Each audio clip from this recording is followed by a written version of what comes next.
a leading character in Sleeping Beauty, was named after the Duke of Edinburgh.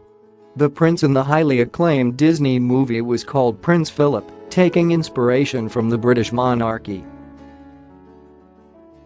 Sleeping Beauty was created in 1959, and at the time Prince Philip was the most senior male figure in the British royal household.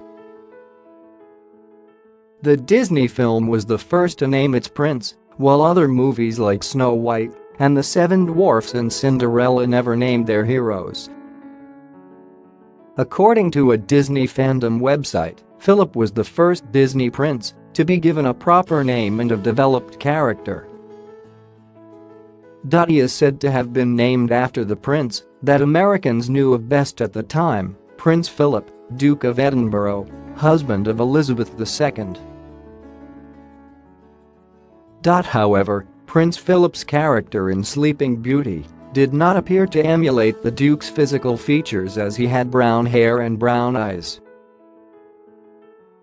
In 1959, the Queen and her husband Prince Philip were the most notable monarchs in the world. Philip left active military service in 1952, when his wife became queen, and became a British prince in 1957. Despite his retirement from public duties in 2017, the prince has found himself in the spotlight in recent weeks. The Duke of Edinburgh will soon face a police verdict by next week or so, as officers continue to investigate his car crash. On 17 January, Prince Philip was driving a Land Rover Freelander near the Queen's estate in Sandringham when he crashed into a Kia. A passenger in the car, Emma Fairweather, suffered a broken right, while the driver scraped her knees. A 9-month-old baby, who was also in the car, escaped without any injuries. The prince has since apologized to Ms. Fairweather in a personal letter, saying he was deeply sorry about her injury. In the letter signed by Philip, the prince wrote, "I would like you to know how very sorry I am for my part in the accident at the Babingley Crossroads. I have been across that crossing any number of times, and I know very well the amount of traffic that uses that main road. It was a bright sunny day, and at about 3 in the afternoon, the sun was low over the Wash."